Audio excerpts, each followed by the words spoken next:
Kamēr supersprintists cīnījās robežos, bet folkreisisti mūsā, trofīraida dalībnieki ķiveres galvā vilka sev nezināmā trasē. Pirmo reizi sacīkšu šim autosporta novirzienam tika izveidota Virgā, Liepājas pusē, un šajā apvidū dažādība netrūka.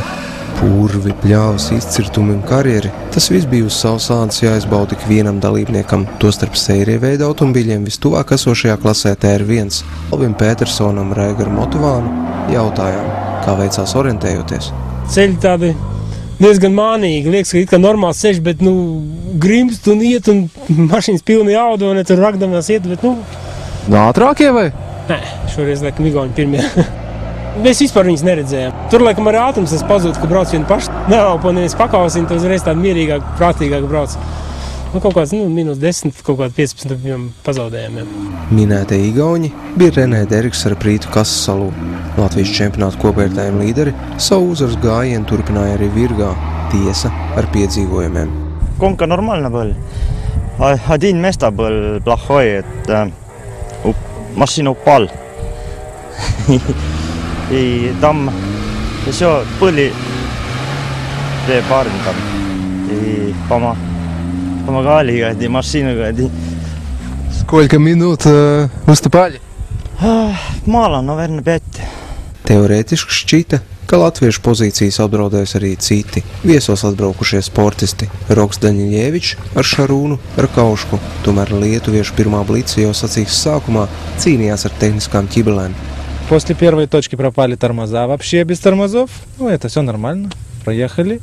А еще прогорела шланга цепления, так сказать, где давление подает. И без цепления остались. Так вот и вернулись на одной передаче. Одной? Сколько точек вообще тогда брали? 28. Половина только. Что поделаешь? Nāpīgāk gan sacīks izskaņa bija Guntim Lukševicam ar Andru Šarākovu, Ilzi Eglīti un Jūri Šarākovu. Tieši viņi iepriekšējā dienā no otrās pozīcijas orientēšanās pārbaudījumā bija izstūmuši Pētersona ekipāžu, un labs rezultāts otrajā dienā bija vairāk nekā nepieciešams. Diemžēl dubļu aplī viņiem sabojājās Viņš, šādi sacīs neieņemot vien 3. vietu. Vietu augstāk pirms viņiem finišēja Pētersons. Sākām ar triālu. Beidzām ar orientēšanos, kur atlauzām beidzot arī pašās beigās. Stūras mehānismu, salauzām, tad knapi izvilkāmies ārā. Tas neko neietekmēja vairāk, tāpēc, ka pārējie līdz orientēšanas zonai, var teikt, ka neviens netika. Bet pa lielam, kas ir jādara, lai to Deriku apdzītu? Šoreiz nesanāca, viņiem bija labvēlīgāk trasa varbūt tās, bet drusku ātrāk. Mēs jau vakar ar viņu bijām panākuši, mums drusku tik pietrūka. Jau nopratāti viesis no Igaunijas sacīkst uzvarēja, otrajā dienā vien tiekot pārspēts triālā. Deriks apzinās, kamdēļ tur finišēts par 2,5 minūtēm vēlāk nekā lietuvieši. Здесь оттуда поехали. Там один вариант был такой, я думал, все, поедут. Это был такой адреналин. Пустяки сделал, и, по-моему, плюс-минус ты первый. Наверное, да. Потом эти точки все взяли. Наверное, другие не взяли. Sveicam Deriku. Viņš taču šobrīd ir līderis ne tikai Latvijā. Neķerams, viņš ir arī Igaunijā un Somijā. Skatītāju uzmanību bija piesaistīta arī prototipu spēkļa ieskaitē TR3. Te orientēšanās rezultāts liecināja par to, ka uz Igauniju aizceļos kārtējā godalga par 1. vietu. Citiem nepieveicam bija ziemeļnieki Tarvo Klasimē, Rivar Praku. Viņi arī šā brīža kopvērtējuma līderi Latvijas čempionātā. Orientēšanās finišā viņi pirmie. Мы первые стартовали, поэтому мы первые финишировали тоже. Ждем, еще время есть. Все точки взяли? Все. Я думаю, что все TR3 будут все брать. Так, плюс-минус, как трасса? Трасса отличная. Ничего могу плохо сказать. Отлично. Лебедка много раз надо использовать. Пару мест можно очень быстро ехать. Идеально. Otrajā orientējoties bija Normons Bačīnskis ar Viktoru Pahomovu. Vairāk nekā 7 stundu ilgā pārbaudījumā robežnieku no Igauniem atpalika 1,6 minūtes. Šāds sniegums bija saprotams. Bačīnskis apmeklēja kontrolpunkts no pavisam cita orientēšanās zonas gala. Stūrmanim jāpasakās, viņa ideja tā bija. Diezgan labi, sanāca mums beigās. Tiešām nospēlēja tas pa labi, taču pirmos celmus jūs tā teikt stumdi. Tā, tur sākumā vispār bija pa vieglo. Beigās bija grūtāk, kur viss bija jau tur, kur samalts, viss bija tā. Nomaldījāmies, mēs vispār būtu pirmie šajā posmā nomaldījāmies Johaidī un pazaudējāmies, viņi jau bijām priekšā jau Igauniem. Igauņi Bačinskim bija ķerami, jo pirmās vietas pārsvars pār pārējiem sekotājiem orientēšanās pārbaudījumā bija iespaidīgāks. Kaut vai 3. vietā finišējušais Ivans Bergmans ar Intu Marcinkēviču aplika no Igauņiem vairāk. Jau pusotru stundu ātrāk pirms jums te Igauniem. Pusotru stundu jau, jā? Nu, nezinu, kā viņi pa gaisu lido. Mums nesanāk. Tādas grūtas vietas šajā gonka pat mazāk nekā citur bija mums, jā. Dubļi jau tur tādas vietiņas bija, tādas normālas vietas, priekš mums kādas 4-5 vietas tikai bija. Liela pārbrauciena, man īsti tā nepatīk. Tas kā rally reiz gandrīz. Netipiski, bet Vilnis Zeizu un Aigars Zeizu orientēšanās pārbaudījumā ne tuvu nebija labāko trīniekā. Aldījāties ko? Nē, visu braucām labi, kārtīgi. Vienkārši lēnāk bišķi. Kā tā? Nu nevar taču skriet ar svaigu autiņu uzreiz pilnā klapē. Visus kontrolpunktus sameklējāt, tas gan? Nu jā. Tikai tā, to zirdziņu bišķi pieturējām. Jo tas ir cits autiņš, viņš savādāk vadāms un vēl neesmu pieradis pie viņa. Zeiz mūs ir pieredinājis, ka viņa ierašanās sacīkstē automātiski nozīmē pirmo vietu. Nu, ar jaunuzbūvēto auto godalgas krāt ir grūtāk. Uzvara virgā gūt vien triālā, un svētdienas finišā noskaņojums nebija labākais. Vakar jau braucām, kā tik nesalauzt mašīnu bija jāizbrauc, jo maršruts jau bija izplānots normāli, nekur neiemaldījāmies, viss pilnīgi pēc trekiem paskatījos, viss ideāli. Tad nevar izprast, kā viņiem saorganizēt tie kontrolpunkti, daudzus nevarējām atrast vienkārši. Piekabināt tur to kartona plāksnīti, kur vienā krāsā ar koka mizu un pāri tam celmam, pāri plāksnē izbrauc vēl kāds autiņš, pamēģina to atrod, to plāksni. Cerības stariņš gan latviešiem pavīdēja tajā pašā triālā. Tur no sacīksts izstājās Igauņi. Neveiksmīgi pārsvarojoties, braucot lejup no kalna, tika pārlausta stūres iekārta. Šādi visas iespējas uzvarēt bija pirmiem sekotājiem aiz Igauņiem, Bačinskim. Tomēr arī viņam kaut vai triāls nebija veiksmīgs. Te iesprūstas bedrē, te salauzta laipa. Tā gāja, īpaši labi jau negāja.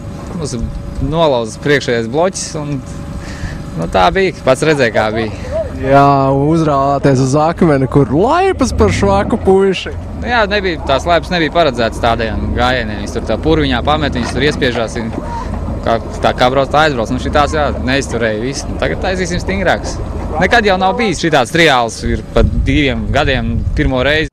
Kaujiniecisks noskaņots bija Vladislavs Bergmans ar Dmitriju Savicki. Pirmās dienas rezultāts 5. vieta bija mānīgs priekšstars par Jelgavnieku spējām, jo orientējoties pieļaut nelāgu kļūdu.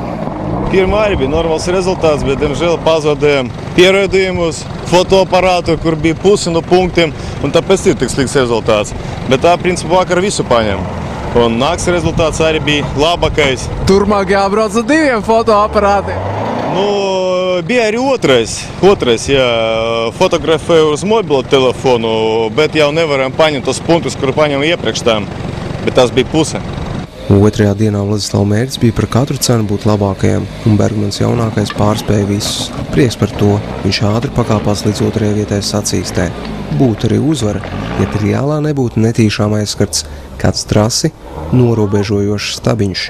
Viņa tēvs Ivans Bergmans šajā sacīkstē 4. Orientēšanas, jā, bija tur dažas ķibulis, dažas kļūdas, man liekas nepareizi, mēs tur trajektoriju izvēlējamies un tāpēc kaut kur iebraucam ne tur, kur vajag un pazaudējam kādu laikam stundiņu. Beidz, es jau apmierināts, tā teikt, jūtās, ka beidzot, tikai tagad es apredzu to mašinu. Mašina laba, nav ko runāt un, jā, es jau ticu tajā mašinai, ka var ar viņu, var spiest pedaļu un viņa iet. Uzvara gan gala rezultātā tika Ivana Bergmaņa, mašīnas iepriekšējiem saimniekam Zeizam. Intrigs pietika arī brīvajā klasē. Tā orientēšanās pārbaudījumā pie svarīgākās pirmās vietas sacīkstē tika Ints Freibergs ar Aldi Beķeri. Finišā pirmais, jā, bet 2 punktus tā neatradām. Vai bija pazuduši, vai nevarējām atrast 2 punktus. Tādā biezognī viņi bija? Tā nebija biezognīgi klajā laukā, bet esam tajā punktā, izmeklējām, iztaigājām. Katru punktu kāds minūtes 15, viņi tur neatradām. Vai kāds Nu, pazudis varbūt, vai nav uzlikts. Bet pārējais viss tip top, viss rūts? Jā, viss rūts, viss iet, nekāda problēma nav.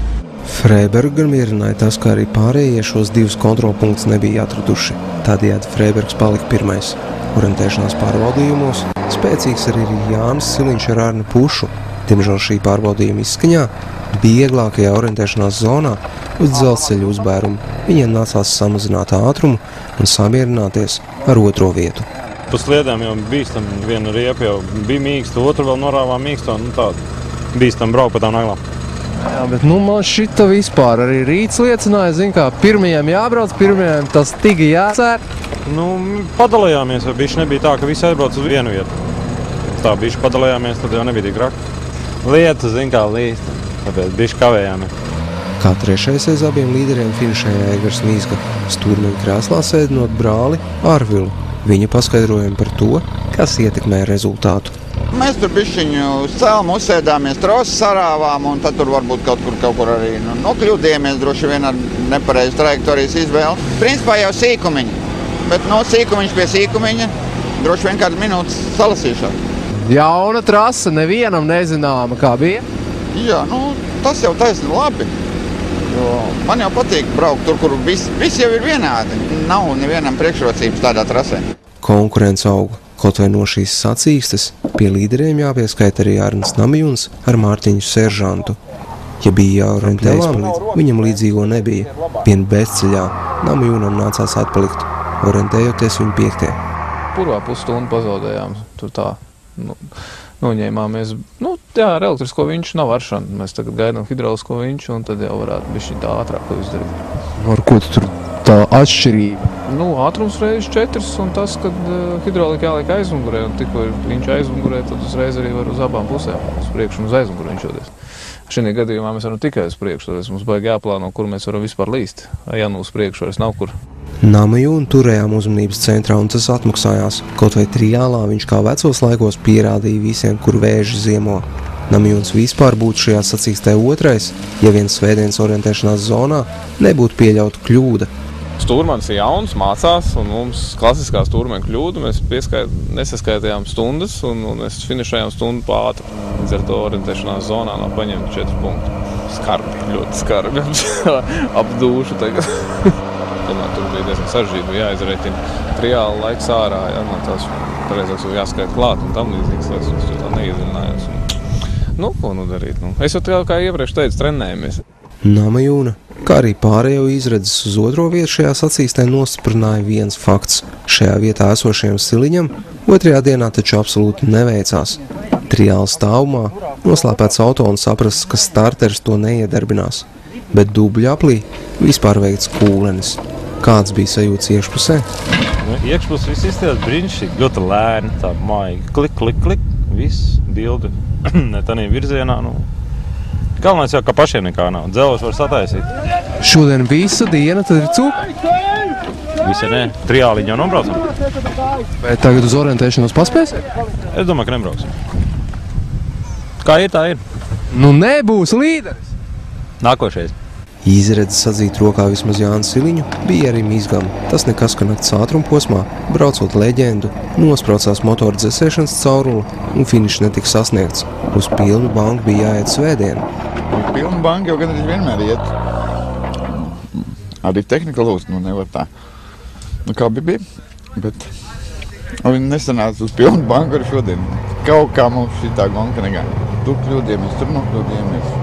Mēs salasījām, kaut kā mēs salasījām. Tas laiks, tā laika norma tāda nevar īsti saprast. Un slapš briesmīgi, izmuļļāts. Grūti saprast, paspēs apakaļ, nepaspēs. Jā, Mīzga dubļu aplī dabūja 2 reiz vinčoties, triālā uzkārties uz akmens, orientējoties pazaudēt laiku, tāpēc Aigars virkā 5. Kā pa celmiem sacīksts izskaņā gāja arī Freibergam. Te nakts leģendā nācās 6 stāties pumpēt riepu, te triālā arī viņš sastapa akmeņu šķērsli. Savā ziņā to visu sarežģīja tas, ka Freibergs svētdien startēja 1. Pēc vakardienas rezultātiem bija jāstartē 1. Triāls startāts diezgan neparasts bija priekš trofiju raidiem. Šī tik grūts vēl nebija bijis, cik es atceros. Rakāties tāpēc, kad viss pa šovu? Nedaudz kļūdījāmies, neieslēdzām kompresoru bloķiem. Tāpēc mēs sākam negāja. Pēc tam aplī jau aplī smuki un es saprotu orientēšanās vispār. Jā, orientēšanās visu savācām, no aplī jau bija dusma, tā jau jālaiž šķiet. Apsveicam ar visām likstām Freibergam šī pirmā uzvara brīvajā klasē, aiz viņas Siliņš un Namīlis.